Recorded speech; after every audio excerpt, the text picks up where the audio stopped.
Okay.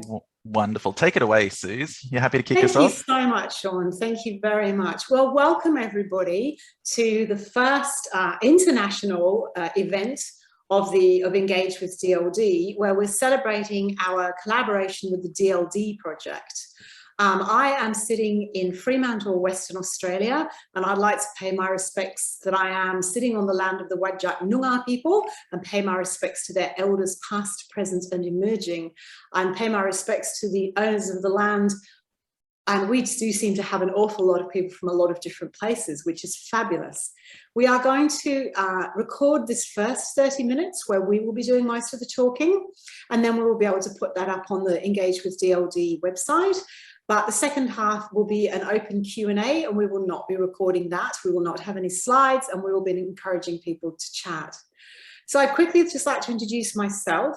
My name is Suze Leitown. I'm an Associate Professor of Speech Pathology at Curtin University in Western Australia, along with my colleague, Dr. Emily Jackson.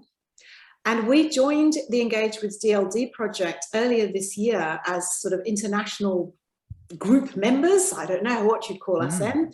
And we joined Michelle Sinclair, Dr. Michelle Sinclair and Professor Nikki Botting, who established the DLD project, along with Jenny Gibson. I think I got the name right. We are, among other things, collaborating with other DLD organisations around the world. And I'd like to introduce Shaun Ziegenfusz, who is from the DLD project based in Brisbane, Western Australia. So Queensland, please, Suze. We're not all in WA.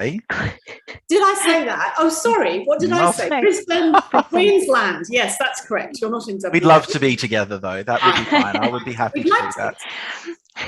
So, without further ado, could you possibly change to the next slide, please? I can, absolutely. I can't do that, can I? No. So I just want to really quickly talk about who and what Engage with DLD is, what it actually is. Fundamentally, Engage with DLD is an association that aims to connect people with DLD, families of people with DLD, with research, okay? Now, DLD is a fairly common condition which affects maybe up to 1 in 15 people. And yet, despite being as common as ADHD and a lot more common than autism, there is a lot less recognition about DLD in society, and there's a lot less research that gets done on and with people with DLD. We want to change this, and so that is sort of the fundamental premise that underlies E-DLD. Our mission is to connect people with DLDs and their families to research, and researchers to people with DLD.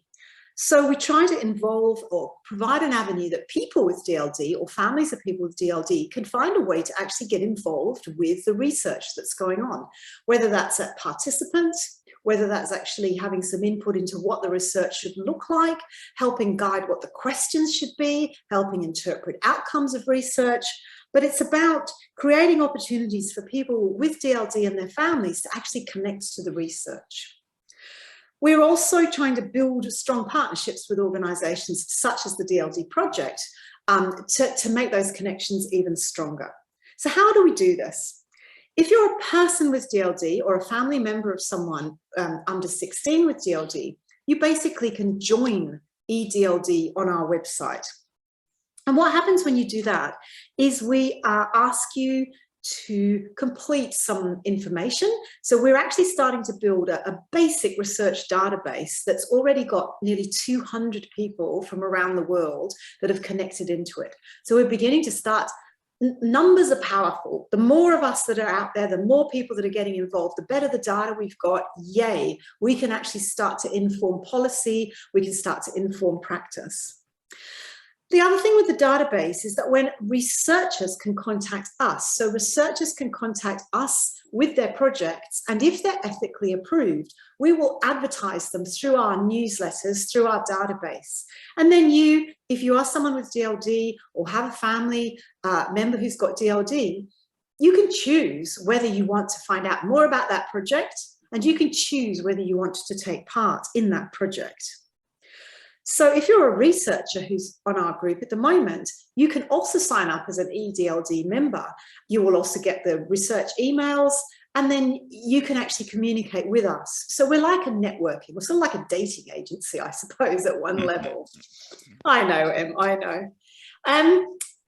The other thing that we try to do is we summarize the research for people with DLD and their families. So we also provide plain English, simpler to understand summaries of what's going on out there in the big world of research, and we communicate it back out again.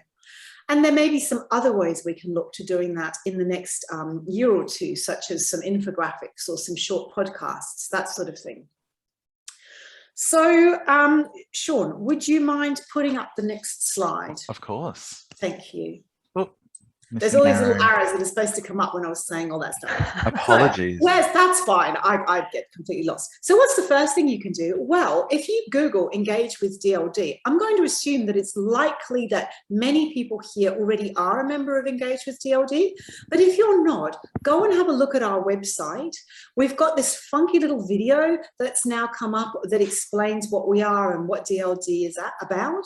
And you can see from the little tabs across there that you can sign up. You can look at the research summaries. If you are a researcher, you can find out about things. And the what's on gives us those kind of, like the video of this session will go on afterwards. Thank you, Shaun. Not a problem. So in today's session, we are going to spend this first half an hour. So I've spent about 10 minutes or so discussing what DLD is.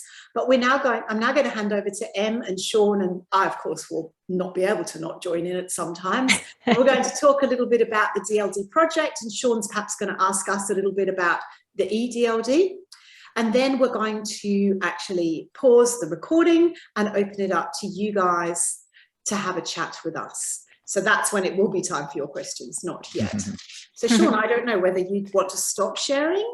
I might stop if that's okay, and then we can all see each other. How does that sound? That sounds good. I mean, we can bring those slides back up later if people have more questions later on about E-DLD. We can bring those slides back up or even log into the website. But Em, would you like to perhaps have a bit of a chat with Shaun? I'd love to. Yeah, thank you, Suze. You're welcome. Oh, okay. I think I've just pinned you, Em. There you go. You can see you in large form now. Okay, I'm glad I've got my background blurred. Thank you, Suze. So I can see that we have about 43 people on the call now, actually, which is really exciting. So that was about what we were expecting, which is lovely. So if it's all right with you, Shaun, we'll jump into some questions so that we can just learn a little bit more about you and also about the DLD project.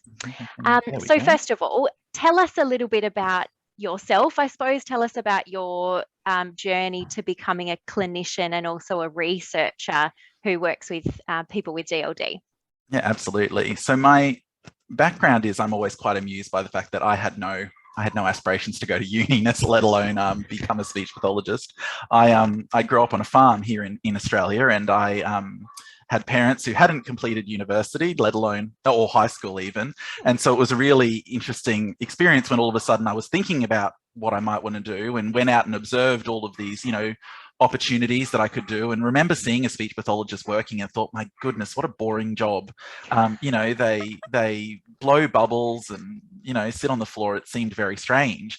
But obviously it stuck with me. After completing an undergraduate degree in science, I started thinking about what I might want to do, and had become really interested in neurodevelopment and why do people grow and develop to be different than other people, and why does that happen, and had started to do some research as a part of my honours in that, and reconnected with speech pathology as a profession and realised that it was something that I was really interested in. And in fact, I'd actually intended on working with adults rather than children, and then fell in love with my paediatric placements. And so from university, have loved working in the paediatric space, came to work with an organisation that focuses on developmental language disorder about 12 years ago now, and in that time really developed a love and a passion for working in this space.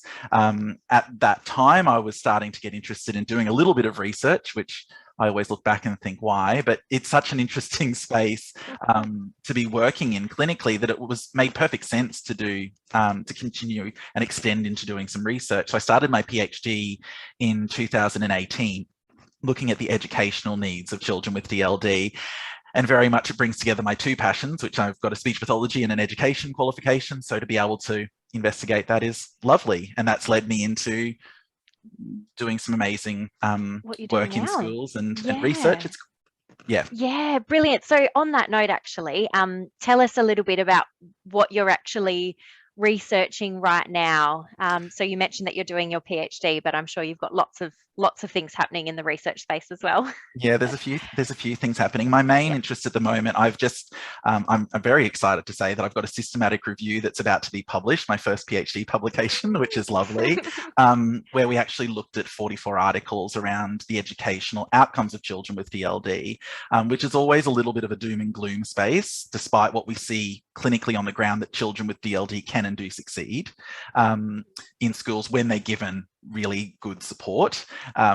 What I'm now looking more at is, okay, we know that there's a need in schools. Actually, what can we do about it? So I've spent quite a few late nights lately looking at some data around perspectives from speech pathologists, teachers, and families saying, well, what do we think works for these children? And that's been really fascinating. I'm really excited to share some of those findings very shortly, but just looking at the way people have different perspectives. And my next study actually is looking at teenagers' perspectives, so high school students' perspectives on what they think works in schools. And we're about to release recruitment for that as well.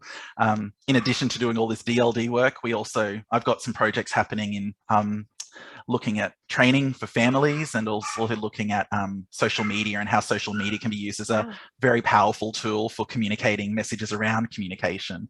One of my big passions is the fact that if we don't know what typical communication is, then how do we know when a child might have developmental language disorders? So actually getting all those early milestones out there and for people to know what they are, incredibly important, I think, so that we know what we're looking for. And most parents are great at knowing when a child should sit up and crawl and walk, but most people can't tell you when they should start to talk or put words together. So or to know sort of exactly how that should progress then, after the first words or after those sort of early combinations and so on. So lots of different fingers in pies at the moment. Absolutely. It's amazing to it's so exciting to hear that you're doing work in the space of older children or adolescents with DLD as well.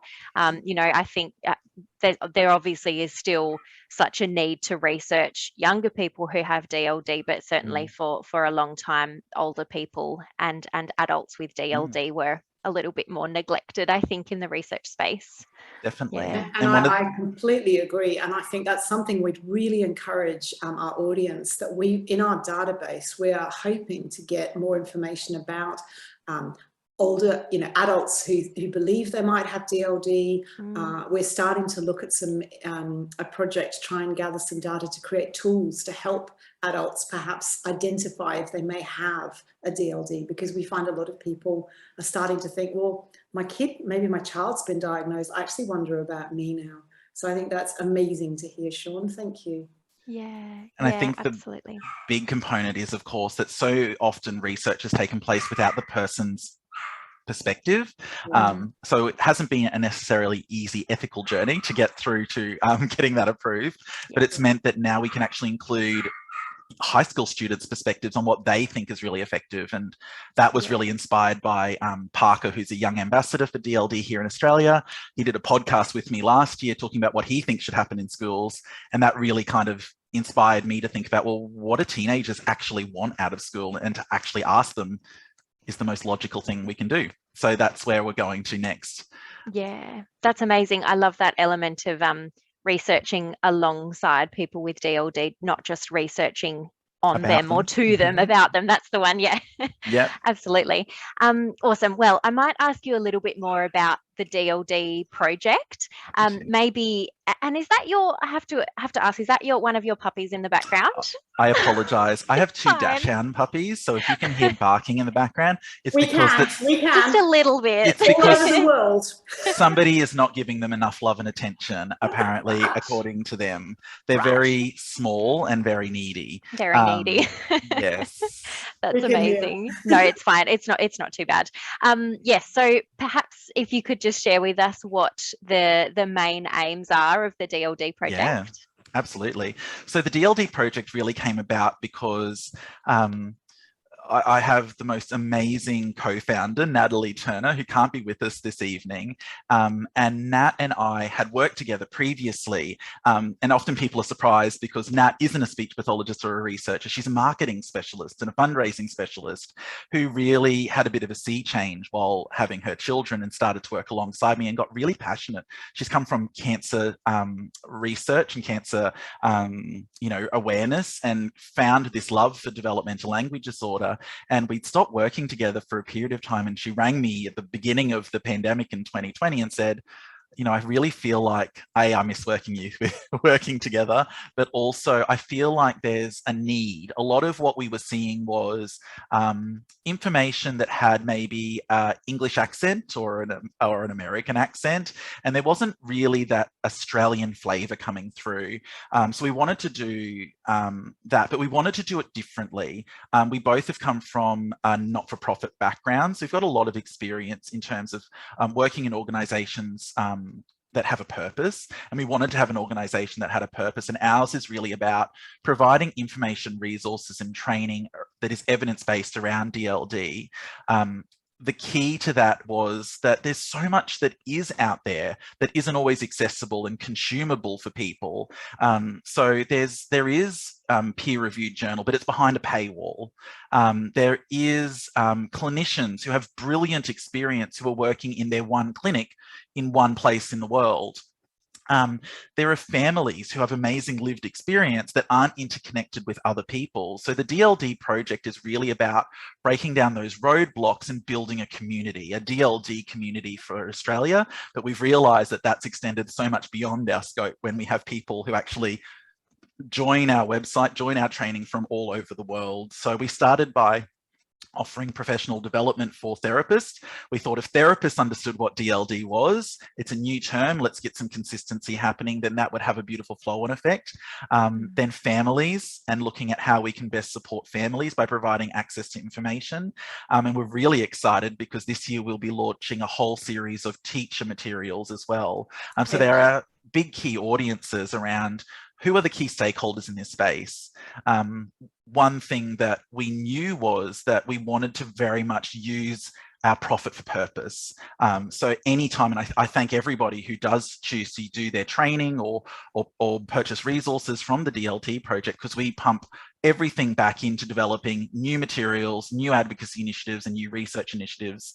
And so that's been such a lovely part of our organization that's set up, and entering into, what is our second year. And I feel like we've just kept on growing, which is lovely. Yeah, and I feel like you've been around for a lot longer.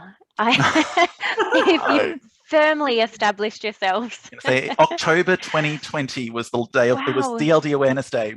2020. That's right. And then you launched. Yeah, incredible. Yeah. Shaun, you mentioned a few things that you might do for parents and resources for teachers and things, but it'd be lovely to just hear a little bit more of the specific details, I suppose. Would you mind telling us some of the resources that you have for parents? Yeah. So one of the big things that we hear all the time is people receive this diagnosis of DLD, and then it's kind of like the whole bottom falls out and they're starting to look for information.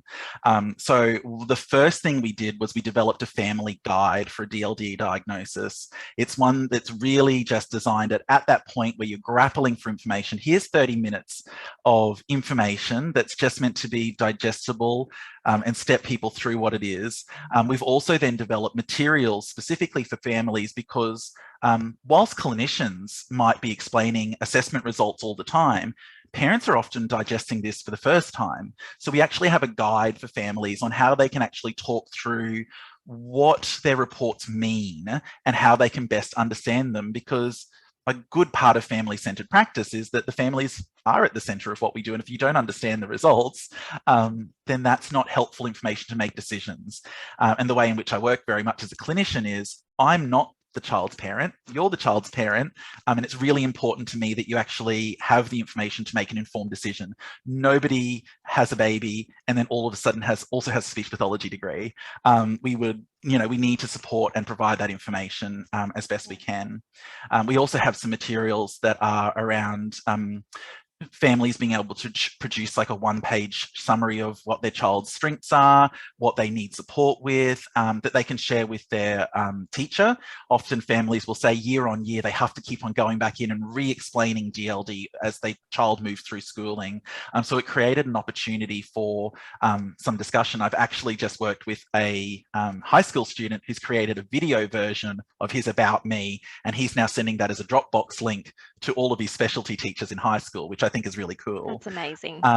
So family resources, and for those of you in Australia, we also have a guide around applying for the NDIS, which those Australians who are in the room know that that's actually a bit of a challenging process, that DLD didn't get picked up early as a recognized label, and we're still advocating very strongly for that to occur. So those are some of those materials there. Could I pop in and ask a question? When you say you've got these resources available, I'm going to just kind of take a guess, and some of these are written resources, some of these are downloadable PDFs, some of it might be videos, and these are available through the DLD Project website. Absolutely. So there's a tab specifically for families, educators, and therapists. So we've tried, even when there's duplicates, to talk to the people who are looking for that information. Yeah, and some of this stuff you're making freely available, and some 100%.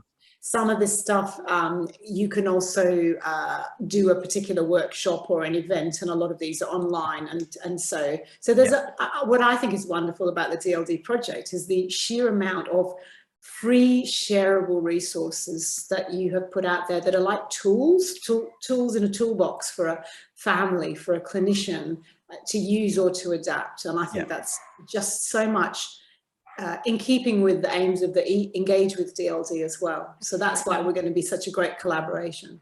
Really excited, because I think that it's about meeting the needs, and we're still learning and we're still listening, and that's the big thing. I love the fact that I have the privilege of sitting in so many parent and family forums, whether they're on social media or in person, because every time somebody tells me something, we have a wish list, and eventually I will exhaust my wish list, because they're all the things that we want to develop for families over a period of time. So we've got You'll never exhaust your wish list, Shaun. You'll never exhaust your wish list, and it would be I'm a spring chicken, Suze. I've got many years ahead of me.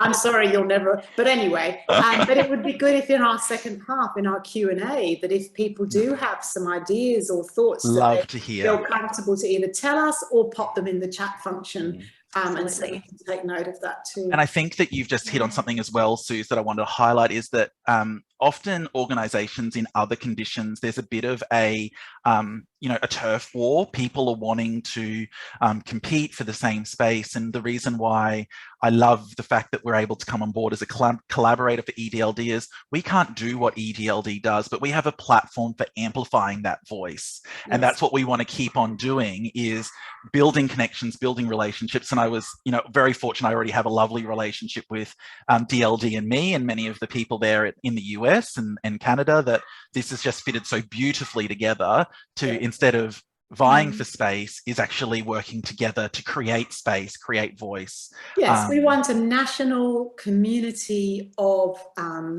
DLD, and we've got our DLD and me in America, we've got Rattled in the UK, we've got the DLD Project. International Rattled internationally. But I think Engage with DLD has a very different mission, that idea of connecting people with DLD and their families to research to people with DLD and their families. But we can only do that if we stay connected to advocacy groups, awareness groups and others. And I feel that's why. Sorry, Em, I'll stop talking again. No, that's fine. I was just having a quick look in the chat, and we have a question from Danielle who's asked, can SLTs join, or is it just for parents and young people? Danielle, I'm assuming that question is regarding the DLD project. But let me know if that's meant to be about the E-DLD database.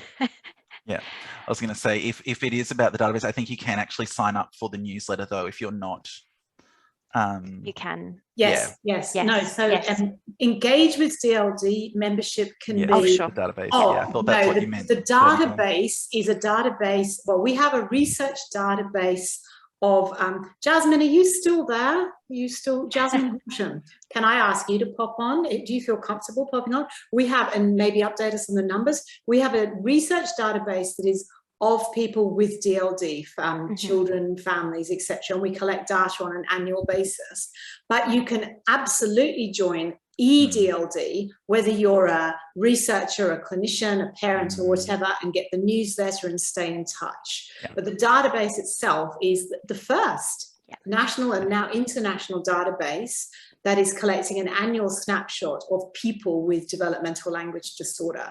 And I just think as we can grow that and go back to people, so if you join, then the next year you provide a second year's worth of data, but just that powerful database of information that we can use to influence policy and practice is very powerful. But that's not for clinicians, but clinicians can join E-DLD. Go for it. Yeah, can I add something to what you've just said, Suze, and what I think is what you said is so important is because there's a beautiful paper originally published by Dorothy Bishop in 2010 looking at which neurodevelopmental conditions get researched and why, and then it was followed up by Carla McGregor, who is with the DLD and Me group. If you actually look at the prevalence rate of developmental conditions, we know DLD is actually very common, affecting about 7.5%. Yet in 20 years, there was only about 2,000 papers that were published that help inform us who are working with people with DLD every day. In the same time, the prevalence of a condition such as autism, which is about 0.65%, there was around 50,000 papers published. I know, it's just... And so we need to, I mean, the wonderful thing about the catalyzed papers is it gave us an impetus with a new term. Not everybody loves the term, but that's fine. It's a term that everybody is able to use and know. And the impetus in the last few years since the publication of the catalyzed paper, you know, it's really only, it was 2017, I think. So in 5 years, we have just, I mean, when I first started working in speech pathology, and we called it SLI in those days, and the family would come to me and we might make a diagnosis and they'd say, well, what now? And I would have nothing. I would have nothing to refer them onto, nothing for them to read, nothing for them to watch.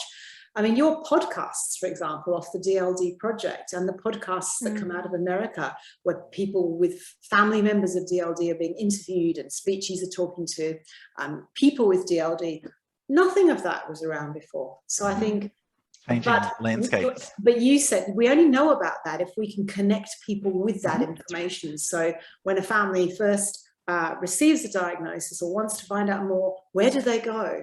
And so the clinicians on here will be perhaps more informed about different resources they can direct people to, and families can start, you know, even if you just Google now, you'll come up with stuff. Absolutely. That's great. It's great.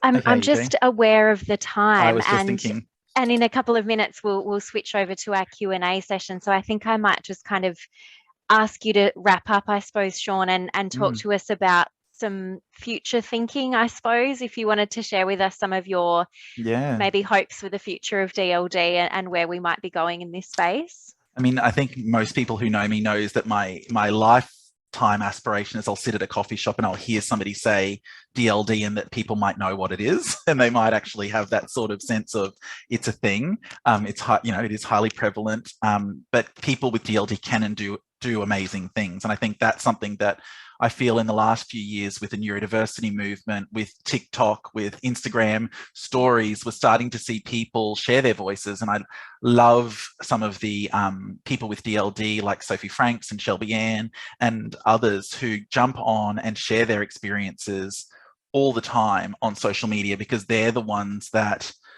they're going to change. They're going to change the world because of what they're doing. Reporters don't want to talk to me about DLD. Funders don't want to talk to me because they want to talk to the people that it affects.